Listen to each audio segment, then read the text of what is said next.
Lux et Tenebrae. Crônicas de Christian. Capítulo 33. Agnus Dei, Vitoris Peccata Mundi.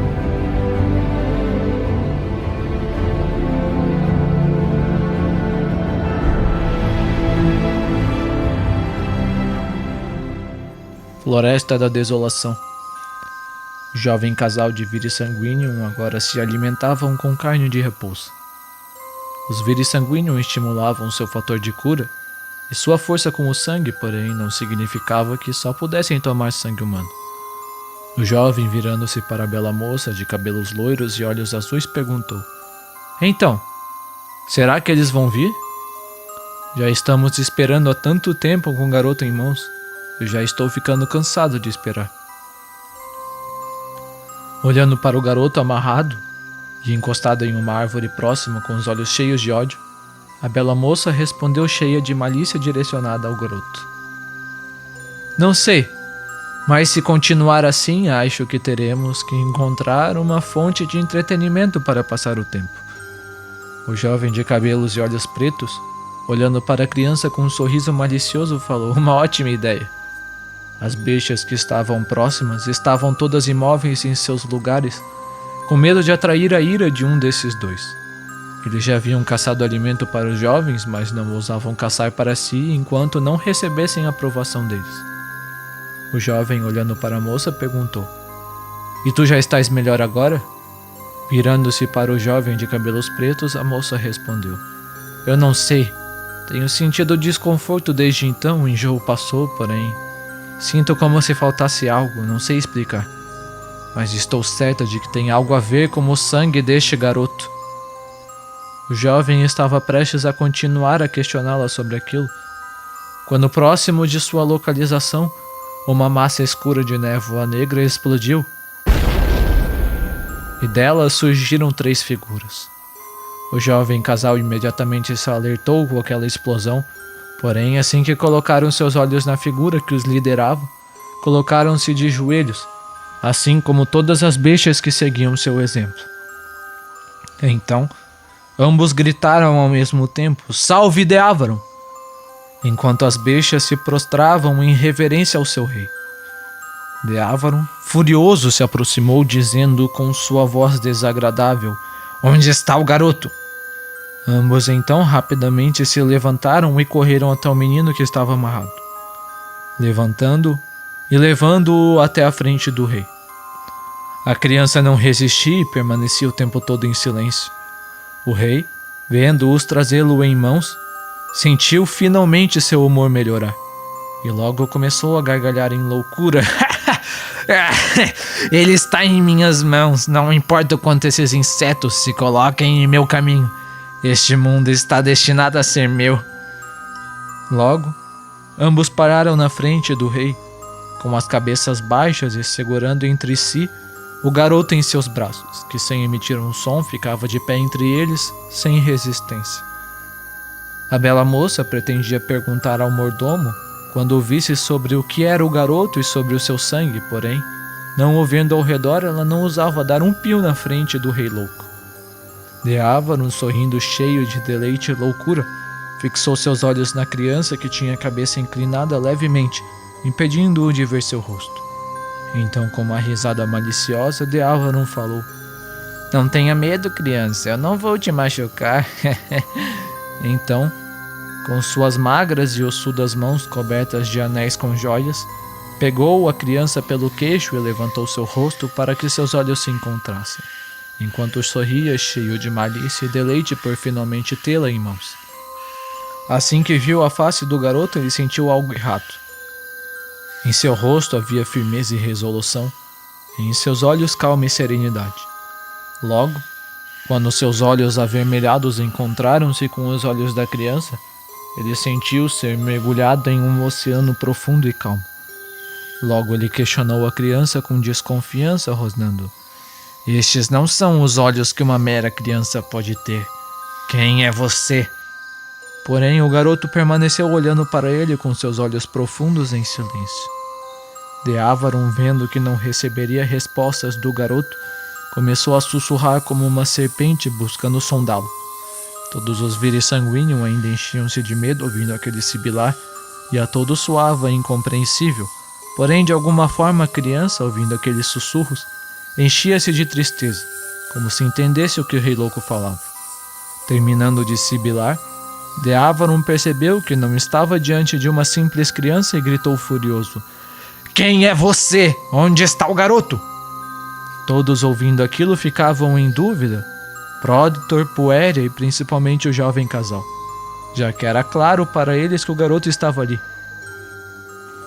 Porém, a criança, que estava o tempo todo em silêncio, olhou para Deávaron com os olhos cheios de tristeza e logo falou em uma voz grave, porém mansa: "Por que dizes estas palavras? Por que tu matas a ti mesmo desta forma?" Ouvindo aquela voz, que com certeza não pertencia a uma criança, Deávaron se enfureceu gritando: "Cale-se, maldito!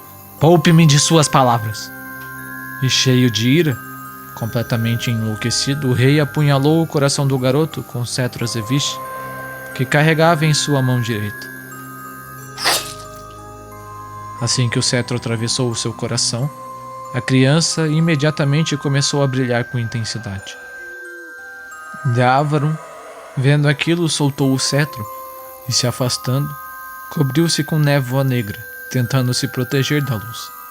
Próditor, que estava alerta o tempo todo para o caso do rei atacá-lo, imediatamente se cobriu em escuridão, mais uma vez junto com Poéria, que estava ao seu lado.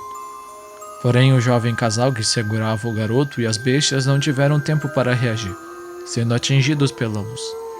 Assim que as bestas foram tocadas por ela, uivavam novamente de dor, mas como estavam longe do garoto, tiveram tempo para correr desesperadamente para a floresta da desolação. Porém, o jovem casal, pego de surpresa, não teve a mesma chance, e gritaram cheios de angústia, envoltos pela intensa luz. A luz parecia purificar seus corpos, tirando as toxinas que corriam por suas veias. De suas peles era secretado um líquido escuro e fedorento, transformando-se em névoa negra, que logo era pulverizada e aniquilada pela luz. Passando-se alguns segundos, a luz logo recuou para o garoto mais uma vez, permitindo que ambos os jovens respirassem aliviados, caindo de joelhos. Assim que o fizeram, soltaram a criança, que seguravam, fazendo com que o garoto, não mais sustentado pelos braços, caísse para o lado ao chão, com o cetro ainda cravado em seu peito.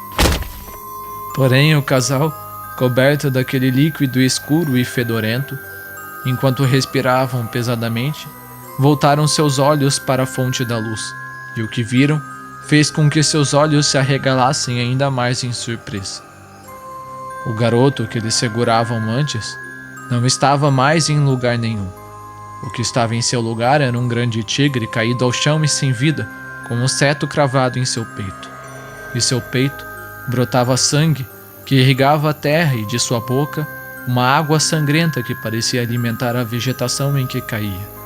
Onde o sangue e a água caía, flores cresciam e o solo parecia encher-se de vida. Logo a névoa negra que cobria Deávaron, que parecia ter recuado e perdido muito espaço na tentativa de resistir à luz, se dissipou, revelando a figura de Deávaron, que parecia suar e ofegar um pouco. Mais atrás, Próditor caiu ao chão apoiando-se em seus braços, completamente suado e exausto. Poéria estava bem, já que havia sido protegida pelo vírus sanguíneo de cabelos grisalhos. Vendo a situação em que Próditor se encontrava, Poéria com preocupação falou: "Próditor!" Porém, o vírus sanguíneo levantou sua mão para ela, sinalizando que estava bem, e tirando de suas roupas um frasco vermelho de sangue, tomou-o para recuperar suas forças. Logo levantou-se com dificuldade, aceitando o auxílio de Poéria, temendo que, se continuasse sentado, pudesse chamar a ira do rei para si. Deávaron, colocando seus olhos no tigre caído ao chão, encheu-se de raiva, e o ódio tomou conta de seus sentidos. Então, se aproximando do corpo caído do tigre, começou a difamá-lo e pisá-lo. "Por que esses malditos insetos, vez atrás de vez, continuam se colocando em meu caminho?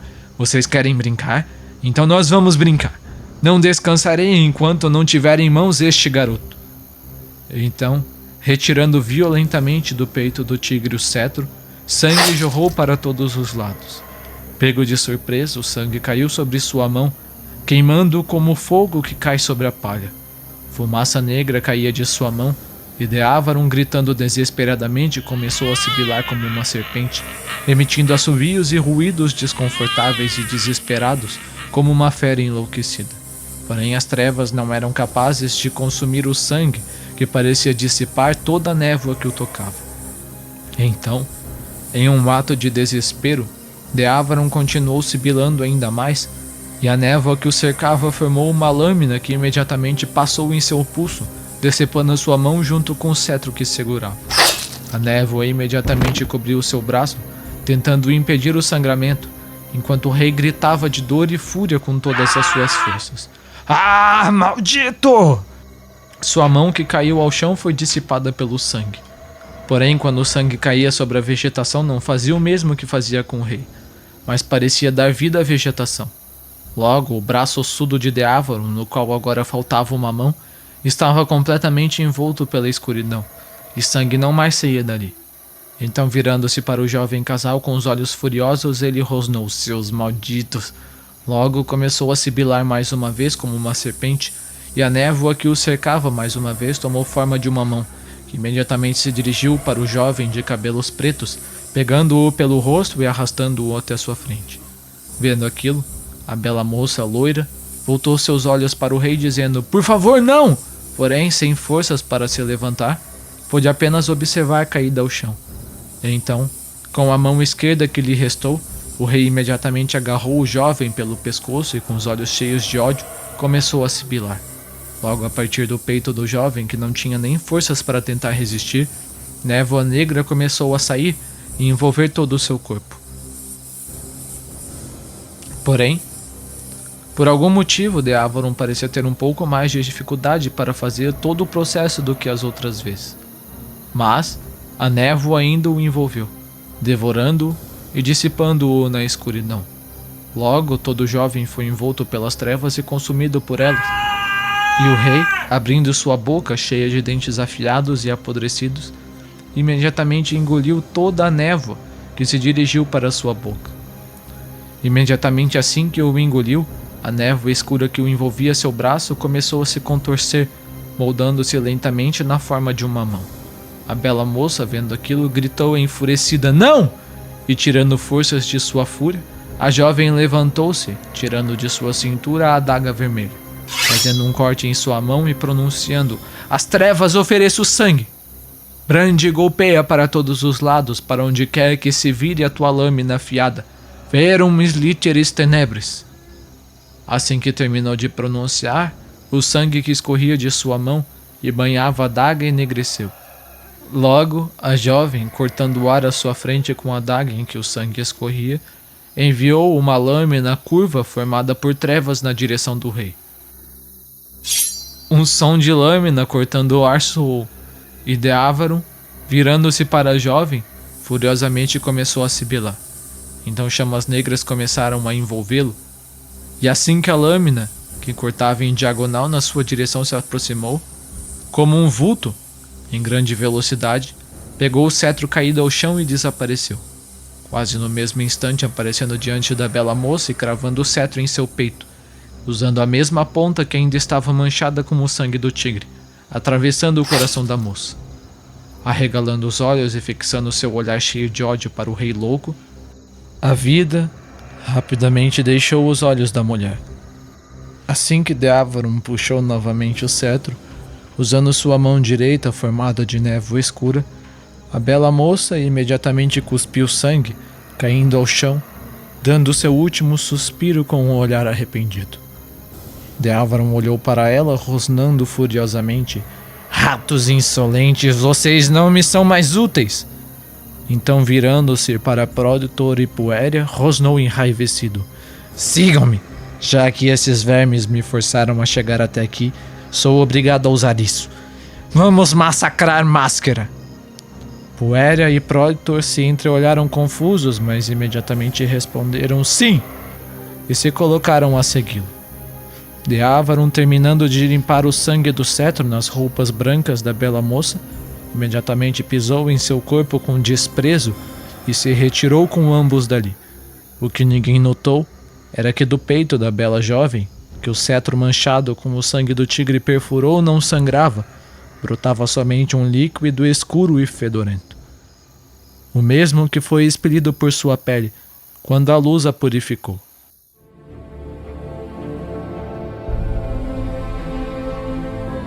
Próximo capítulo: Presenciando o passado.